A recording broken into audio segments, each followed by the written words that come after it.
Hi Libra, welcome to your quantum reading with me, Jocelyn, the Quantum Queen. This is for Libra, Sun, Moon, or Rising, and as always, welcome to my cross-watchers. Cross-watcher, you could be dealing with a Libra, and the message could be for you, so feel free to take it however it resonates with you and your situation. Keep in mind that these are general and timeless readings, and if you guys would like to book a one-on-one, my website information is down below in the description box. You can go ahead and just subscribe, and that will be a lot easier. Oh no, Libra, okay.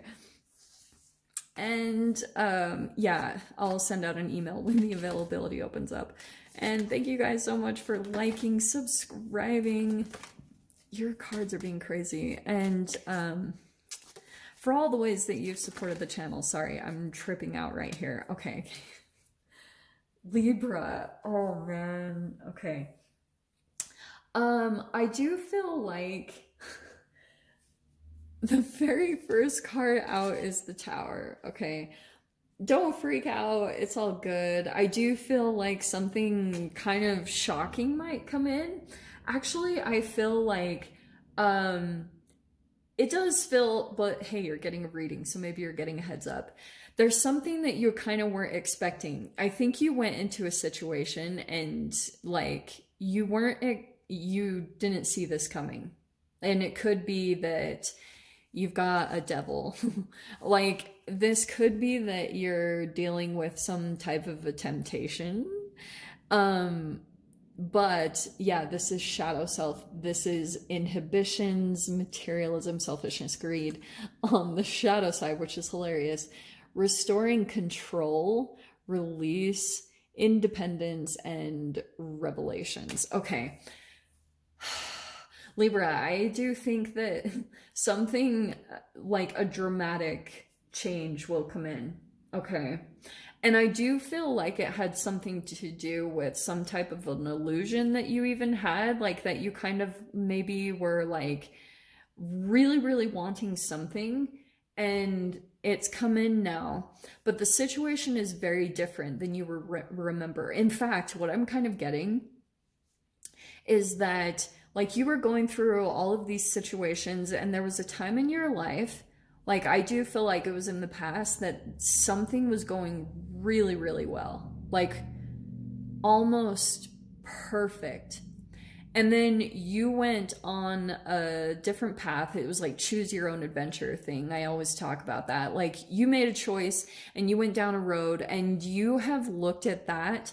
Like you have made these comparisons in your brain and kind of decided that based off of like how you were feeling in that one environment where everything seemed to be perfect, that you're trying to like get your life back to that point again. And you're like, okay, I'm gonna make that happen or something.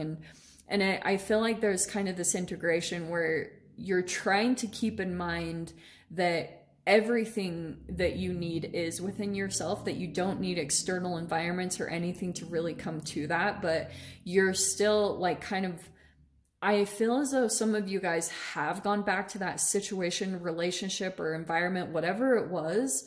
You either have gone back to it or you're still pushing to get there, to kind of like redo or to kind of like get back on track to when that time was that you felt really, really good.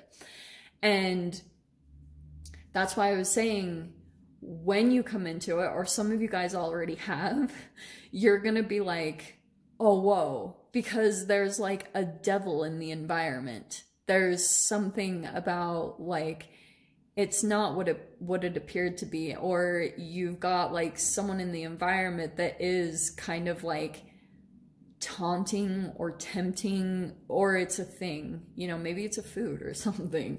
There's just something here where you're like, oh shoot. Okay. But the cool thing is we do have the Wheel of Fortune. Okay. And I think that there is something as far as like, something that you've been struggling with for a while, you're getting hold on it, okay? That's why I love that the Wheel of Fortune is coming in it, because it's kind of saying, if you were dealing with some type of like codependency, whatever that was, whatever like shadowy thing still kind of pulls at you, I do think for some of you guys strongly it's a person. that there's like someone that, yeah, they're probably going to reach out. Like, don't be surprised at all.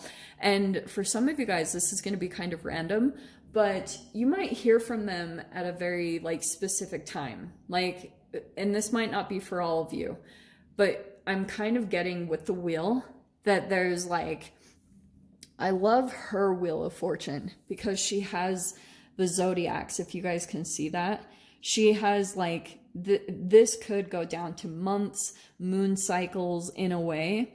And because it is about cycles, it's karmic cycles and how you're elevating right now. So there's something about like the cycle, even when this person contacts you, okay, there's a pattern to it. And it is tied to a lot of even their codependencies too, okay? For example, like there could be something around the full moon. Okay. Don't think I'm weird, but I'm gonna say it. So they always say like in hospitals and stuff that around the full moon, like things are a lot more crazy because parasites, if people have parasites, they're actually affected by the full moon.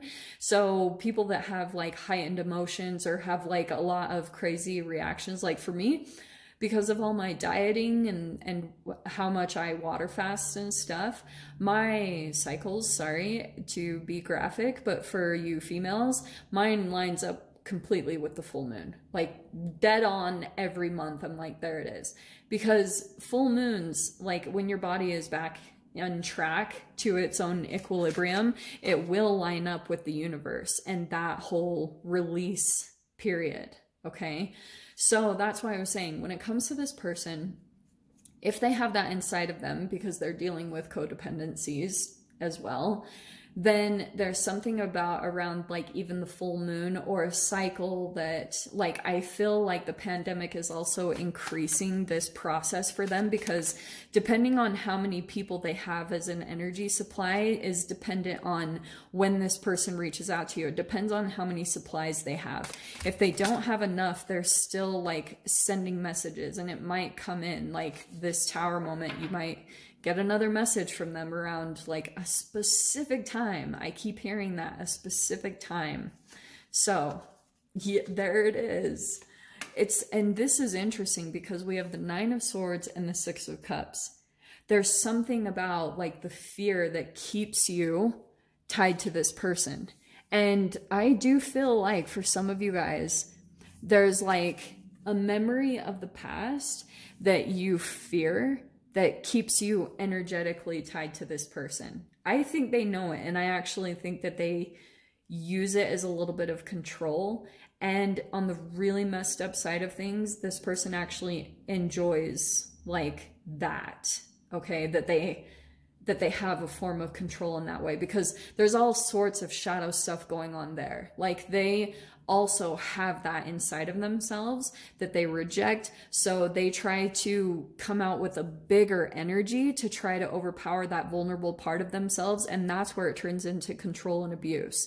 So that's why for some of you guys, that could be a person that's trying to like project a bigger grandiose part of themselves to try to make you feel small and try to put you in that position, because they're pretty much like, they're trying to recreate a shadow situation from when they were younger, when they did have someone that actually played that out for them. Like they had someone bigger than them when they were tiny and small, and it just like imprinted that in them. And so they're just replaying that. That's why I was saying like a lot of these codependencies in all of us are like artificial intelligence that was programmed in our cells, and then we're just like replaying the same situation over and over again. And that's why it takes like a specific type of alchemy and consciousness to really combine and to really transition out of that cycle completely, which is coming in. So the Seven of Wands is you like taking the leap, getting to the next step of your evolution. And you're kind of like I've said before in other readings,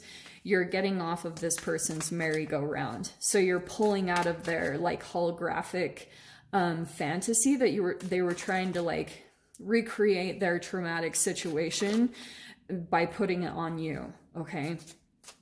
But I also get the sense that for some of you guys, like this might also be, oh wow, okay, Ten of Pentacles shiz. Well, that's good because that's what you're moving towards, is some form of stability, lots of abundance that will come. And this will be a pendulum swing for sure, because energetically, this is also what happens. Fear is the lowest state of orbit. And then when you actually confront, or like you gain the courage to overcome this fear, you will have an expansion in the atoms in your being and the cells of your body, which will cause the evolution to happen. But it has to happen at a frequency, okay? And it's going to shift you into that pendulum where all of a sudden, like if you've been feeling like things have been suppressed from your life, like abundance or money or some form of stability, maybe even commitment from a person, that's going to come on the other side, okay? But you're still kind of like, I think you're still releasing the energy of the past, because the Six of Cups is there, definitely. So now the other side of this is if you guys and I don't mean to like bring up the energy, this is only for, if you don't want to activate this, then don't listen to the reading. But for those of you, if you're still conscious of your devil, like your codependent relationship that you like had a very toxic relationship with, if they're still in your energy and you're thinking about them a lot, sometimes you attract another one, a brand new one that is reflective of the past, because you're still like living in that energy. So you're kind of like new level, new devil, but it's kind of like the same frequency. You're just attracting the same exact situation because you have your awareness on that one. And you've got the Ace of Pentacles. Is so good, because on the other side of this leap, that leap that you take because you see your worth, there's the energy shift for you. Yeah, Seven of Cups. Cool, cool. I actually love this energy because I feel as though it's going to be opening some doors for you, definitely. And there's probably some type of abundance. Also, for some of you guys, save your money, because there's something here. Ooh, the Death card's on the bottom.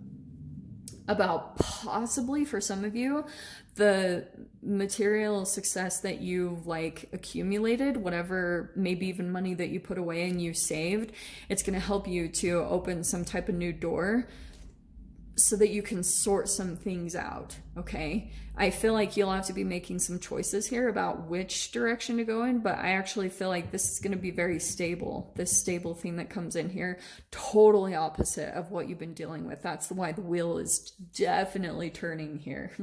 So, Libra, I'm going to dive into the extended. We'll see whatever else wants to come out. If you guys want to join me over there, feel free. Go down below, click on the Vimeo link, and I'll see you over there. But Libra, if this is where we leave things, I'm sending you guys so much love, wishing you all the very best, and I'll see you in your next reading. Take care.